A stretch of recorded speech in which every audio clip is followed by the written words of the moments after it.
¿cómo estás? Espero que puedas estar ahí entusiasmado, con toda la disposición de seguir aprendiendo más acerca de esta doctrina de la Biblia. Y estamos por terminar nuestra serie de los videos de las clases para seguir con la materia ahí en teología sistemática. Pero en este video quiero hablarte acerca de esta parte que tiene que ver con el canon, que tiene que ver con la evidencia bíblica interna, ¿no es cierto?, en relación a defender o aceptar o reconocer la inspiración de la Biblia. Así que vamos a ir rápidamente a nuestra presentación y vamos a comenzar. Muy bien, tenemos ahí el testimonio del Antiguo Testamento. Fíjate, la Biblia está hoy conformada, o mejor dicho, hoy sabemos que la Biblia o el canon bíblico comprende 66 libros, 39 del Antiguo Testamento y 27 del Nuevo Testamento. ¿Cómo es que llegó eso a nuestras manos? Bueno, ha sido un proceso histórico largo. Algunos hablan primeramente del escrito alrededor de 1500 años o 1600 años, que comprenden a cerca de 35 o 40 autores que escribieron la Biblia, obviamente con diferentes orígenes. Pero fíjate bien en el sentido de cómo cuando hablamos acerca de la inspiración, que es fundamental, que es la base para entender y definir que la Biblia es palabra de Dios, hablamos de esa inspiración verbal y plenaria, es decir, Dios sopla su palabra en la mente y el corazón de estos hombres, guiándoles aún en la elección de las palabras, cada letra, ¿no es cierto?, y que comprende todo el contenido de la Biblia para que Él pueda decir lo que Él quiere, lo que Dios quería hablarnos de la manera como Él quería transmitirnos, hablando acerca de la comunicación. Pero fíjate, cuando hablamos acerca del testimonio del Antiguo Testamento, es una referencia tremenda, porque estamos hablando que en tiempos de Jesús ya los judíos reconocían, vamos a decir, todo el Antiguo Testamento como palabra de Dios. Ahora, no existía o no se usaba el término Antiguo Testamento.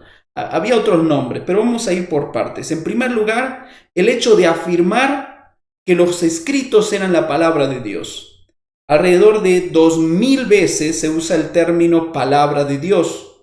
Es decir, que en el interior del Antiguo Testamento, los textos, los profetas, escribieron afirmando que lo que ellos escribían era la palabra de Dios. Entonces, el testimonio del Antiguo Testamento comienza con la forma como cada profeta, cada escritor declaraba que lo que estaba escribiendo venía de parte de Dios. Esto es de parte de Dios. Así Dios habló, así Dios me dijo. Y esta es la palabra de Dios. Fíjate que cuando hablamos del Antiguo Testamento hacemos una distinción por lo menos de tres partes. Hablamos acerca de la ley, 700 veces se habla acerca de la ley.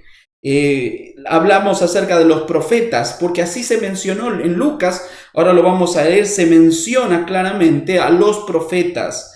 Y también hablamos acerca de los salmos y también podemos hablar de los escritos, ¿ok? Cuando hablamos acerca del testimonio del Antiguo Testamento, también hablamos de la persona de Cristo. Es decir, la misma persona de Cristo dio testimonio del valor autoritativo e inspirado del Antiguo Testamento. Es importante reconocer que el Señor Jesús comienza su ministerio citando las Escrituras. Escrito está, Mateo capítulo 4, versículo 4, ahí en la tentación. Él usa 3 veces la palabra de Dios, escrito está. Ese reconocimiento de la escritura autoritativa y divina. En segundo lugar, vemos en la parte final de la vida del Señor Jesús, ahí en Lucas capítulo 24, versículo 44 y versículo 46, cuando va mencionando también al final, ¿no es cierto?, podemos mencionar, él dice que se cumpliese todo lo que está escrito de mí en la ley de Moisés, en los profetas y en los salmos. Y aquí hay una mención de Jesús, de esa división del canon del Antiguo Testamento, reconocido en 3 partes, como la ley, los profetas y los salmos. Entonces ahí claramente mencionamos Cristo dando testimonio del Antiguo Testamento como palabra de Dios, pero también el testimonio de los escritores del Nuevo Testamento. Es decir, se hacen tremendas referencias del Antiguo Testamento en el Nuevo Testamento, alrededor de 1076 referencias en los escritos del Nuevo Testamento, citando al Antiguo Testamento en su totalidad. Los apóstoles, por lo tanto, citaron al Antiguo Testamento y le dieron la importancia a reconocer estos escritos como palabra de Dios, como escritos divinos. Se hace referencia ya como doctrina, en forma directa, en forma indirecta, de lo que era la inspiración del Antiguo Testamento. Vamos a ir rápidamente a lo que es una cita en Lucas capítulo 1, versículo 70, y dice así: como habló por boca de sus santos profetas que fueron desde el principio. Fíjate ahí lo que está diciendo, cómo habló por los profetas, ¿no es cierto? ¿Y a quiénes se está refiriendo ahí? Bueno, a los escritores del Antiguo Testamento, quienes eran los profetas. Y ahí dice, está haciendo alusión de que Dios habló por medio de la boca de los profetas, reconociendo la inspiración del Antiguo Testamento. Fija también que ahí menciona en Hebreos capítulo 3, versículo 7 la escritura, te lo voy a leer, dice: por lo cual, como dice el Espíritu Santo, si oyereis hoy su voz. Si oyereis hoy su voz. ¿Cómo es que podemos oír la voz de Dios? Bueno, por medio de las Escrituras. El mismo Hebreo capítulo 1 dice: habiendo Dios hablado de muchas maneras y muchas veces, hoy nos ha hablado por medio de su Hijo Jesucristo, haciendo alusión a los escritos del Antiguo Testamento como inspirados de parte de Dios. Así que tenemos el testimonio de los escritores del Nuevo Testamento, y ahí vamos mencionando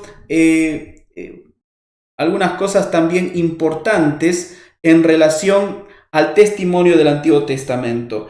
Además de esto, podemos hablar acerca de cómo el Señor Jesucristo habló también de que estas cosas no quedaban ahí cerradas, que estas cosas iban a continuar, porque el libro sagrado, la palabra de Dios no había terminado, ¿verdad? Hablando de que estas cosas iban a revelarse más adelante, cuando venga el Espíritu Santo, cuando el canon sea terminado. Obviamente ahí vamos a tener toda la revelación que Dios quería darnos, y Él promete que el canon iba a ser completado.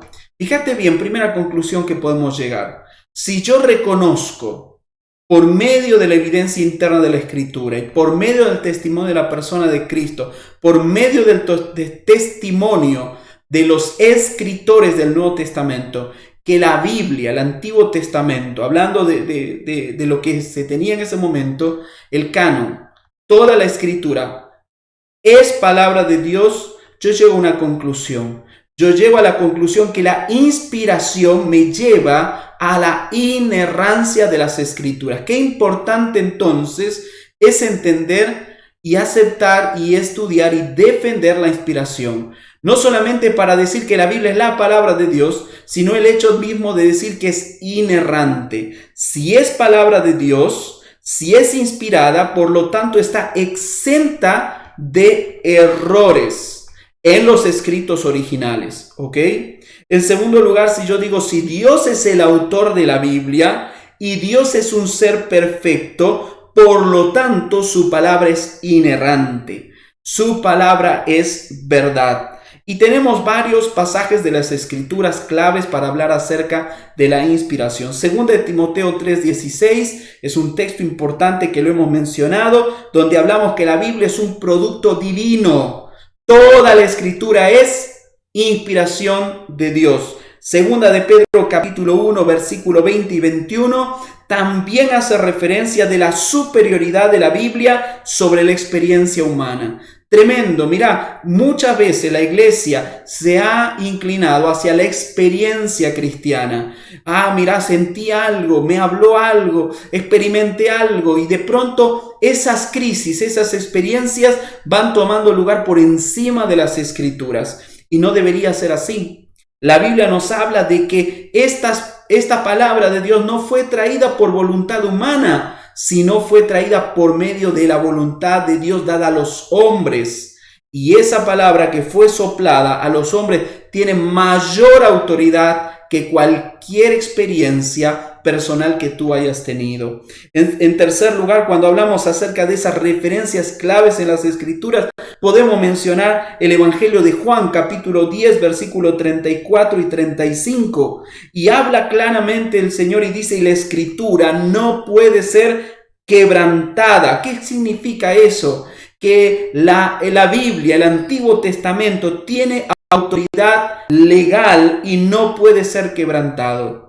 Tiene autoridad legal. Así como cuando tú ves la constitución de tu país, tú dices, bueno, yo tengo que obedecer porque lo manda la constitución. A eso nos referimos con autoridad legal. Y si la Biblia tiene tal autoridad legal divina, dime si no vamos a obedecer lo que la Biblia dice. Primera de Pedro capítulo 1, versículos 10 y 12, hablando que los profetas del Antiguo Testamento no hablaron sus profecías, hablaron las profecías de Dios dadas por el Espíritu Santo. Y Hebreos capítulo 1, versículo 1 y 2, también mencionándonos que Dios ha hablado y que Él es el autor de la Biblia. Así claramente tenemos estas referencias claves que sostienen la inspiración y el hecho de saber y determinar que la Biblia es la palabra de Dios. Bueno, el Antiguo Testamento, podemos decir lo siguiente.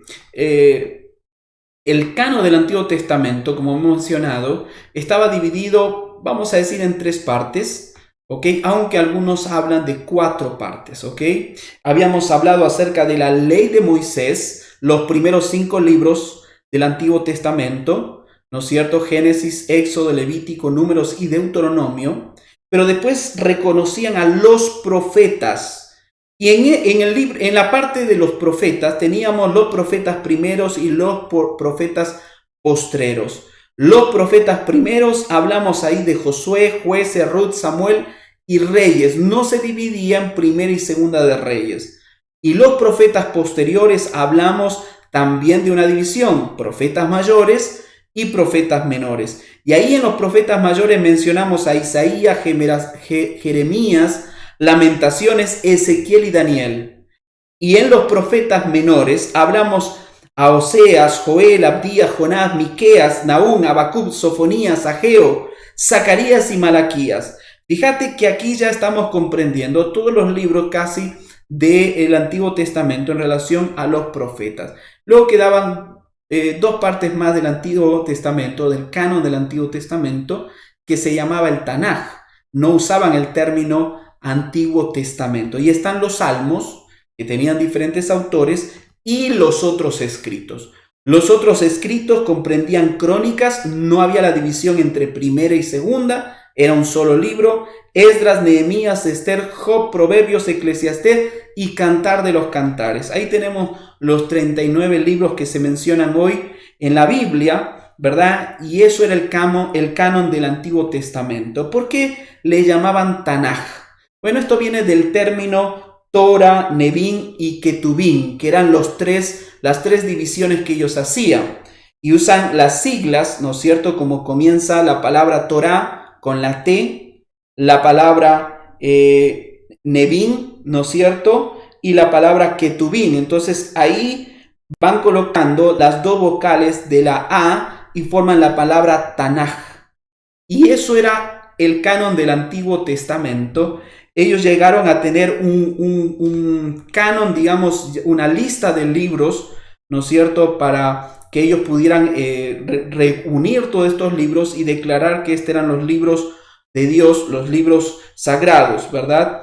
Ahora, el Nuevo Testamento obviamente va a tener un proceso un poco diferente en relación a lo que va a ser la iglesia.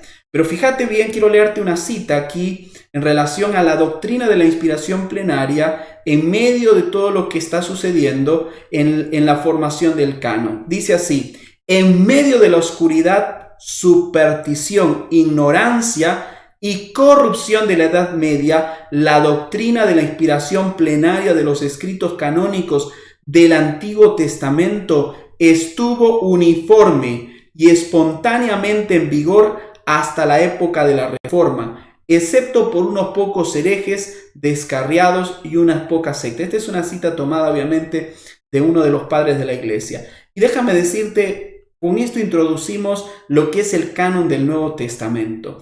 ¿Cómo se formó el canon del Nuevo Testamento? Ya hablamos que el canon del Antiguo Testamento va siendo reconocido en forma interna por los profetas mismos, por la persona del Señor Jesucristo, por el testimonio de los escritos del Nuevo Testamento.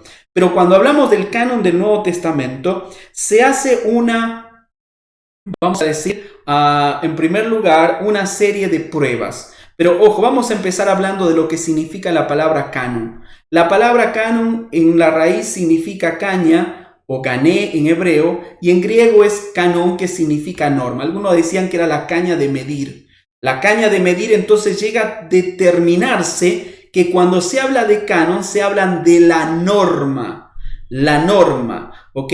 Por lo tanto, podemos decir que este término, si bien es cierto, se aplica a la lista de los libros reconocidos por la iglesia como libros sagrados. En ningún momento la iglesia crea el canon. Lo que hace la iglesia es reconocer los libros que fueron inspirados desde sus comienzos. Es decir, no es que a partir de cierto concilio que la Biblia es inspirada por Dios. Nosotros no podemos decir que esto es inspirado, sino simplemente reconocer que el libro de la Escritura, la Biblia que tenemos, es inspirada por Dios por las evidencias que nos dan. Obviamente, aquí la prueba interna para algunos no es suficiente. La prueba interna no es suficiente. Entonces se hace una prueba que le llaman la prueba de canonización. En primer lugar, se pregunta a uno si es autoritativo. Si la Escritura, estamos hablando del Nuevo Testamento, si estas cartas de Pablo, esta carta del apóstol Pedro, de las cartas del apóstol Juan, los evangelios son autoritativos, es decir, que de parte de Dios fueron escritos. No es una carta de tal persona porque se escribió porque quiso, sino que realmente en el texto bíblico se haga mención que esto vino de parte de Dios. Y ahí Pablo va a decir siervo de Jesucristo. Y ahí él va reconociendo la autoridad divina para la escritura que él está escribiendo ahí. Es profético, es decir, en el texto bíblico encontramos ese carácter profético, el cual Dios nos revela sus verdades, es auténtico, es decir, si bien es cierto no tenemos los manuscritos originales, pero a lo largo de los años se ha mantenido y ha habido varios procesos y grupos de personas que Dios ha usado a lo largo de los años.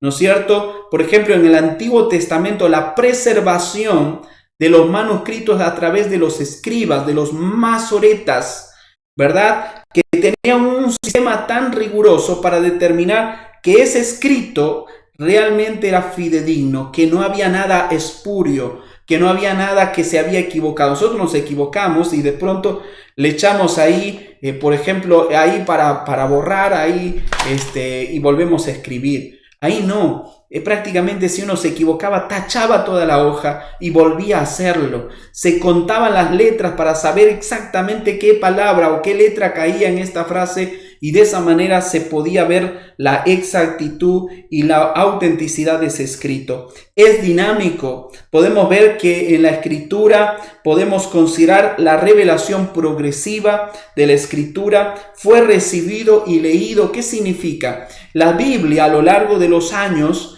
los libros fueron aceptados, fueron leídos. Los judíos tenían la costumbre de leer y estudiar los escritos en las sinagogas.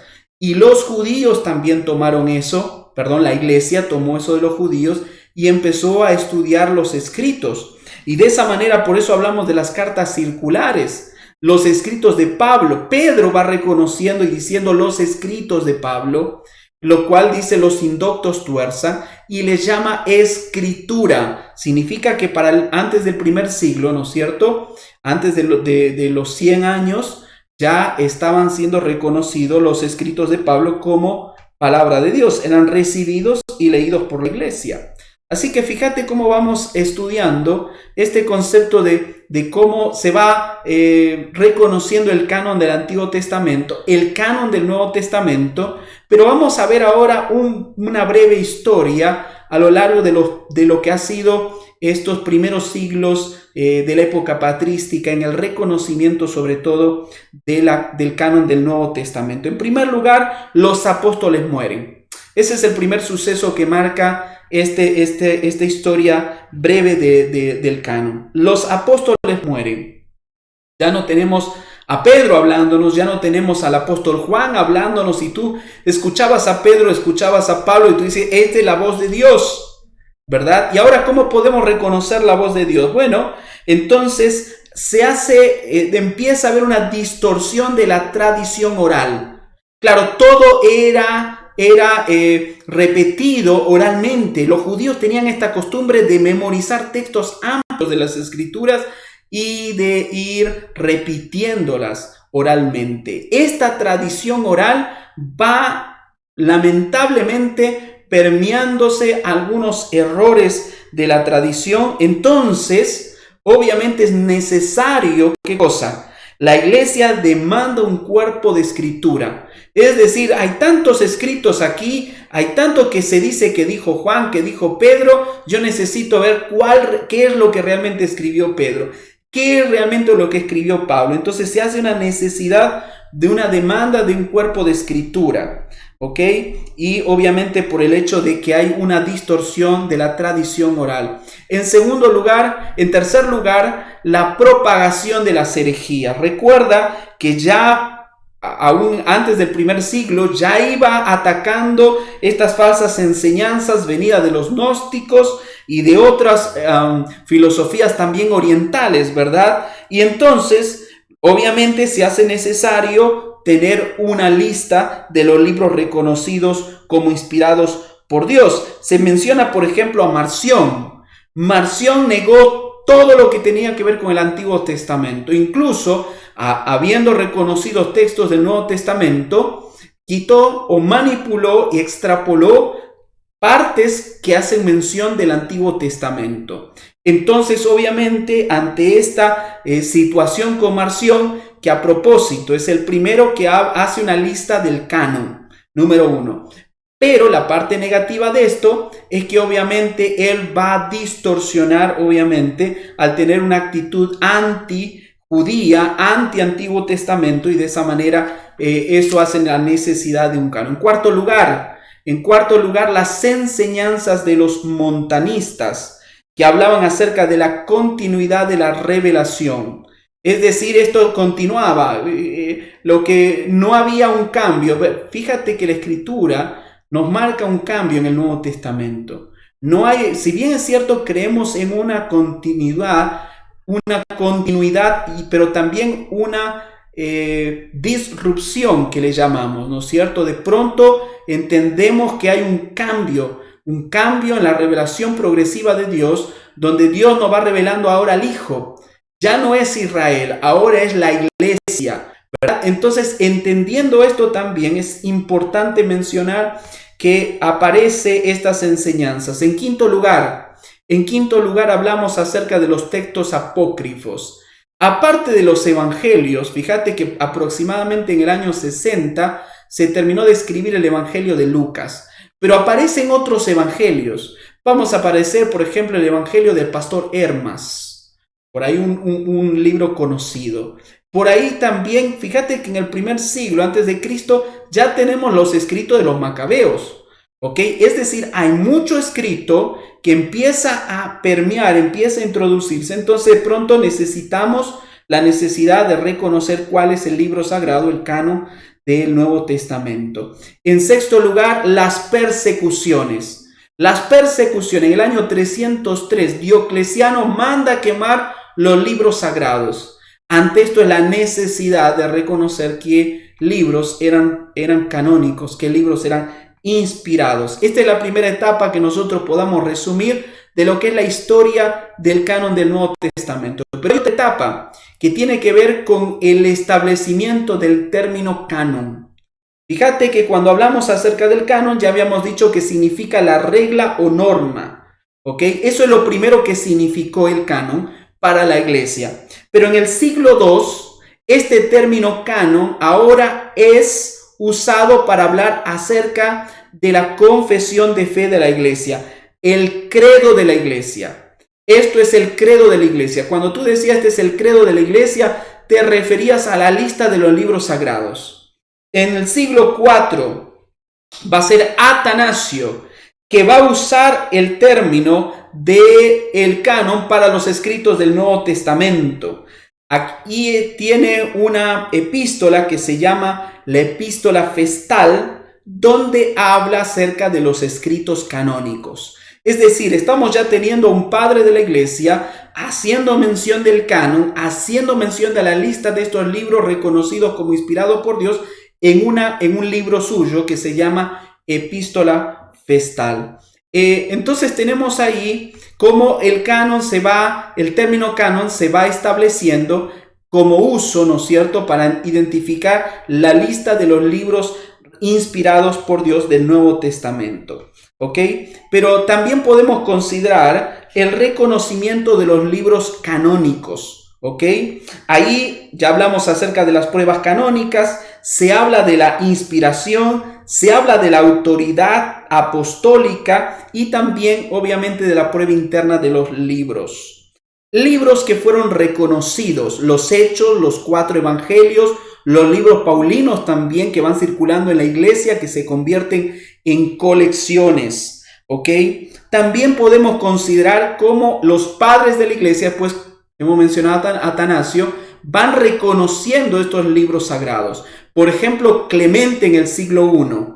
Clemente en el siglo I reconoce los libros canónicos. En el siglo II es reconocido por Tasiano, ya lo hablamos, ya lo mencionamos.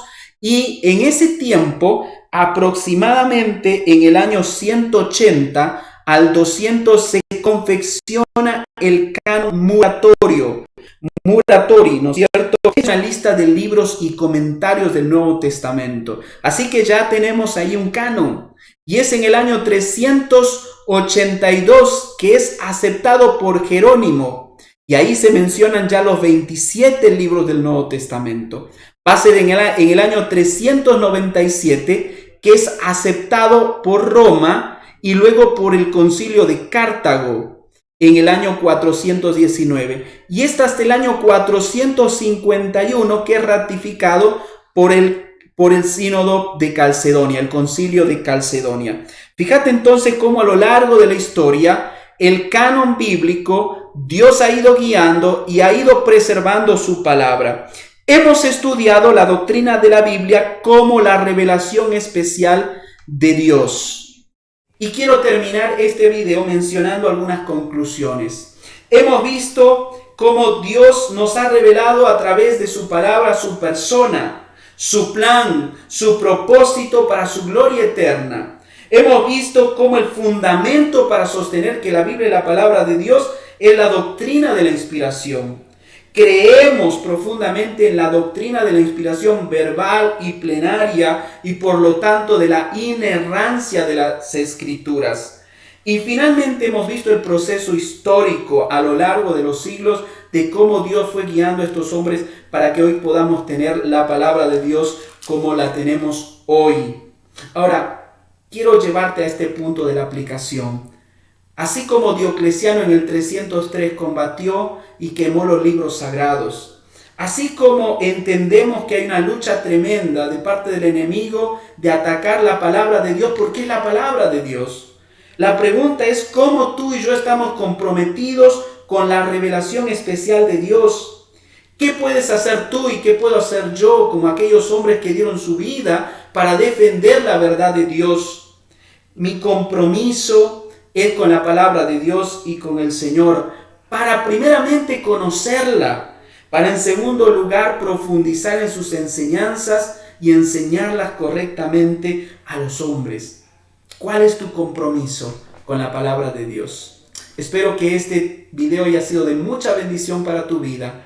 Estamos para servirte, en mi oración de que sigas conociendo a Dios por medio de su palabra. Un abrazo y que Dios te bendiga.